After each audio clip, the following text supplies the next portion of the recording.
क्या आपने कभी सोचा है कि अगर एक हाई टेक रोबोट जो सिर्फ इंसानों की मदद के लिए बना हो अचानक एक सुनसान टापू पर जंगली जानवरों के बीच फंस जाए तो क्या होगा। कहानी की शुरुआत एक भयानक तूफान से होती है, जहां समंदर की लहरें एक बड़े से बक्से को किनारे पर पटक देती हैं और उसके अंदर से निकलता है एक चमकता हुआ रोबोट। जैसे ही कुछ छोटे जानवर गलती से उसे स्टार्ट कर देते हैं, रोज अपनी मशीनी आवाज में बोल उठती है कि मैं आपकी सेवा के लिए तैयार हूँ। लेकिन वहाँ कोई इंसान नहीं था, सिर्फ डरे हुए जानवर थे। रोज अपनी प्रोग्रामिंग के हिसाब से काम ढूंढने की कोशिश करती है।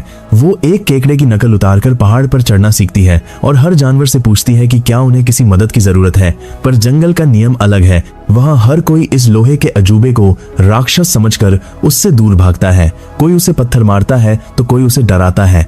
थक हार कर रोज एक ऊंची चोटी पर जाकर सिग्नल भेजने की कोशिश करती है ताकि उसे वापस फैक्ट्री ले जाया जा सके। लेकिन तभी आसमान से बिजली गिरती है और रोज पहाड़ से नीचे गिरकर चकनाचूर होने लगती है। जब उसकी आंख खुलती है तो वो बहुत बुरी हालत में थी और कुछ चालाक जानवर उसके कीमती पुर्जे चुरा रहे थे। इसी भाग दौड़ में रोज का सामना एक खूंखार भालू से होता है और अपनी जान बचाते हुए वो अनजाने में एक हंस के घोंसले पर जा गिरती है। जब वो उठती है तो उसे दिखता है कि उसकी वजह से सब कुछ तबाह हो गया है, पर वहाँ एक अंडा सही सलामत बच जाता है। रोज उस अंडे को उठा लेती है। एक लोमड़ी उस अंडे को खाने की कोशिश करती है, पर रोज उसे बचा लेती है और फिर वो जादुई पल आता है जब उस अंडे से एक नन्हा सा हंस का बच्चा बाहर निकलता है। वो मासूम बच्चा जैसे ही रोज की नीली आंखों में देखता है वो उसे अपनी माँ समझ बैठता है। रोज उस नन्हे बच्चे को संभाल लेती है। रोज जो एक रोबोट है अब 7 बच्चों की माँ यानी पिंकटेल नाम की ओपोसम से मदरहुड के गुर सीख रही है। पिंकटेल उसे बताती है कि माँ बनने के लिए किसी प्रोग्रामिंग की जरूरत नहीं होती, बस हालात के साथ ढलना पड़ता है। पिंकटेल रोज को उसका सबसे बड़ा टास्क समझाती है, इस नन्हे हंस के बच्चे को पालना, उसे तैरना सिखाना और पतझड़ आने से पहले उसे उड़ने के काबिल बनाना ताकि वो सर्दियों से पहले इस द्वीप से जा सके। अगर वो नहीं उड़ पाया तो उसका बचना नामुमकिन होगा। रोज के सिस्टम में टास्क शब्द सुनते ही एक घंटी बजती है और वो अपनी पूरी ताकत इस नए मिशन में झोंक देती है। अब शुरू होता है ट्रेनिंग का एक ऐसा दौर जो जितना इमोशनल है उतना ही मजेदार भी। रोज उस नन्हे बच्चे को, जिसका नाम ब्राइट बिल रखा गया है, खाना खिलाने और तैरने के अजीबोगरीब तरीके आजमाती है। वो उसे पाइनकॉर्न खिलाने की कोशिश करती है जो उसके मुंह के लिए बहुत बड़ा है। उसे तालाब में धक्का देती है जहां वो डूबने लगता है। तभी कहानी में एंट्री होती है फिंक नाम की एक चालाक लोमड़ी की। फिंक खुद को हंस विशेषज्ञ बताता है, हालांकि उसका असली मकसद तो बस अपना पेट भरना है। रोज और फिंक के बीच एक अजीब सा समझौता होता है। फिंक उसे सिखाता है कि जंगल में जीवित रहने के लिए दया नहीं बल्कि चालाकी चाहिए। वो रोज को बताता है कि ये बच्चा एक रंट है, यानी अपनी नस्ल का सबसे कमजोर बच्चा, जिसका बचना वैसे भी मुश्किल था। लेकिन रोज हार मानने वालों में से नहीं थी। जैसे जैसे दिन बीतते हैं रोज, फिंक और ब्राइट बिल की एक छोटी सी निराली फैमिली बन जाती है। रोज जंगल की लकड़ियों से एक सुरक्षित घर लॉज बनाती है। यहाँ रोज को एक बहुत ही इंसानी चीज का एहसास होता है, वो है नाम।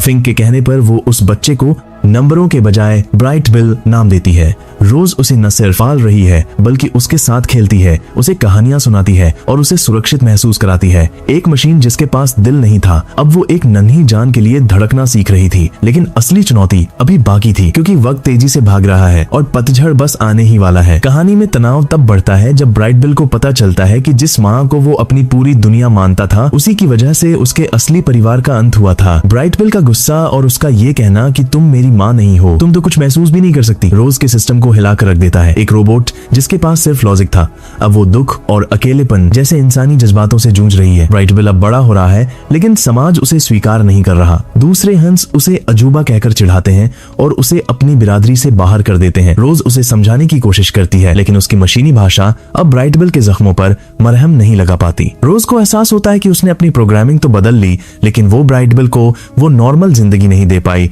जिसका वो हकदार था। अपने अस्तित्व के सवालों से परेशान होकर रोज समुद्र के किनारे एक पुराने टूटे हुए जहाज के पास पहुंचती है। वहां उसे अपने जैसे कई और रोबोट्स के अवशेष मिलते हैं, एक तरह का रोबोट कब्रिस्तान। वहां उसे रमज़ नाम का एक अधमरा रोबोट मिलता है। रोज जब उससे पूछती है कि क्या कोई ऐसा टास्क हो सकता है जो नामुमकिन हो, तो जवाब मिलता है कि रोबोट्स के लिए कुछ भी असंभव नहीं। लेकिन जब रोज कहती है मेरा एक बच्चा है, तो वह मशीन भी सन्न रह जाती है। रोज को अपनी असलियत का पता चलता है कि वह सिर्फ एक हेल्पर है जिसे इंसानों की सुख सुविधा के लिए बनाया गया था। रोज मानती है कि वह अपनी कोडिंग को ओवरराइट कर रही है। अब उसके फैसले दिमाग प्रोसेसर से नहीं बल्कि दिल पावर कोर से हो रहे हैं। मशीन या माँ रमज रोज को सलाह देता है कि वह खराब हो चुकी है और उसे वापस फैक्ट्री चले जाना चाहिए ताकि उसे ठीक किया जा सके। वह उसे एक ट्रांसमीटर देता है जिससे वह मदद बुला सकती है। कहानी अब उस मोड़ पर है जहाँ पतझड़ आने वाला है। ब्राइट बिल को उड़ना सीखना ही होगा, वरना सर्दी उसकी जान ले लेगी। रोज और फिंक की कहानी अब उस मोड़ पर पहुंच गई है जहां शब्दों से ज्यादा खामोशी बोलने लगी है। ब्राइट बिल के जाने के बाद रोज पूरी तरह टूट चुकी है। वह उस ट्रांसमीटर को देखती है जो उसे उसकी असली दुनिया में वापस ले जा सकता है, जहां उसे ठीक किया जाएगा। फिंक उसे रोकने की कोशिश करता है। वह कहता है कि हम साथ रह सकते हैं, लेकिन रोज को लगता है कि वह एक खराब मशीन है। वह पहाड़ की चोटी पर जाकर सिग्नल एक्टिवेट कर देती है। टास्क पूरा हुआ, वापसी के लिए तैयार। लेकिन कहानी यहाँ खत्म नहीं होती, बल्कि एक नया मोड़ लेती है। ब्राइट बिल एक रंट, छोटा और कमजोर है। प्रकृति में ऐसे जीवों के बचने की संभावना 10% से भी कम होती है, लेकिन रोज की मशीनी जिद ने इस आंकड़े को चुनौती दी है। उधर ब्राइट बिल और उसका झुंड एक हाई टेक शहर के गुंबद फंस जाते हैं। वहाँ हजारों रोबोट्स हैं जो बिल्कुल रोज जैसे दिखते हैं, लेकिन उनके पास दिल नहीं है। वे केवल टास्क जानते हैं। जब गुंबद का सिक्योरिटी सिस्टम एक्टिवेट होता है, रेको नाम के खतरनाक लड़ाकू रोबोट्स परिंदों पर हमला कर देते हैं। लॉन्गनेक जानता है कि वे सिर्फ तभी बच सकते हैं जब कोई ऐसा उनका नेतृत्व करे जो हंस की तरह नहीं बल्कि मशीन की तरह सोच सके। वह ब्राइट बिल से कहता है, ब्राइट बिल लीड करो। ब्राइट बिल अपनी माँ रोज की सिखाई हुई कलाबाजियों और डाइव का इस्तेमाल करके पूरे झुंड को मौत के मुंह से निकालता है, लेकिन इस अफरा तफरी में लॉन्गनेक पीछे रह जाता है। द्वीप पर रोज अचानक एक डरावने सपने से जागती है। उसे ब्राइट बिल के खतरे में होने का एहसास होता है। रोज ने अपने लॉज को एक सुरक्षित पनाहगाह बनाया। रोज की सबसे बड़ी जीत ये थी कि उसने एक ही छत के नीचे शेर और बकरी, यहाँ भालू और चूहे को एक साथ रहने के लिए राजी कर लिया। उसने उनसे कहा, जीवित रहने के लिए हमें अपनी प्रोग्रामिंग से बढ़कर बनना होगा। ब्राइट बिल अब सिर्फ एक हंस नहीं बल्कि अपने पूरे झुंड का लीडर बन चुका है।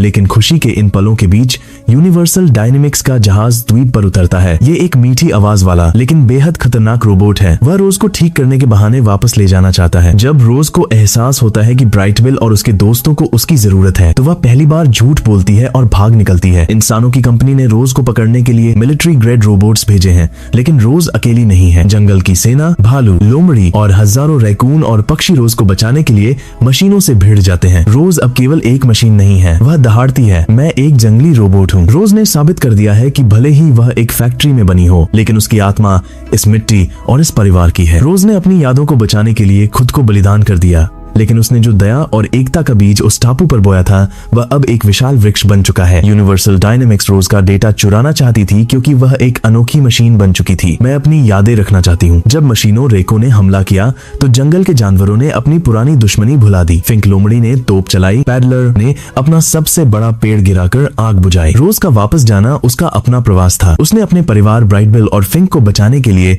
खुद को फैक्ट्री के हवाले कर दिया ताकि टापू पर फिर कभी हमला न हो। कहानी के अंत में हम देखते हैं कि रोज एक चमकदार नई रोबोट की तरह काम कर रही है, लेकिन उसके अंदर अभी भी वह जंगली रोबोट जिंदा है। जब ब्राइट बिल उससे मिलने आता है तो वह उसे पहचान लेती है।